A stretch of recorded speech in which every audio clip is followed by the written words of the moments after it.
8 წლის წინ დავიწყე ამერიკაში მუშაობა აი ამ პროექტზე, ანუ დავიწყე მოძიება მასალების, ძალიან რთული იყო, იმიტომ რომ მე მიწევდა ისეთ არქივებში მუშაობა, როგორც არის NASA-ს არქივი, პენტაგონის, სამხედრო საჰაერო ძალების არქივი, იმიტომ რომ ალექსანდრე ქართველის ცხოვრება პრაქტიკულად გასაიდუმლოებული იყო და ძალიან დიდი მასალა ჩამოვიტანე საქართველოში 2009 წელს. შემდეგ უკვე მე დაახლოებით 4 წლის წინ გავიცანი ამერიკელი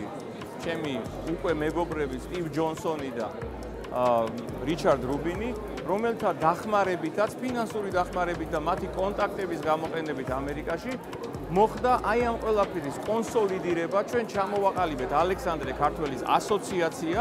და ჩვენი ასოციაციის პირველი სერიოზული განაცხადია დღევანდელი გამოფენა საქართველოში, სადაც გამოფენილია ალექსანდრე ქართველიშვილის პირადი ნივთები,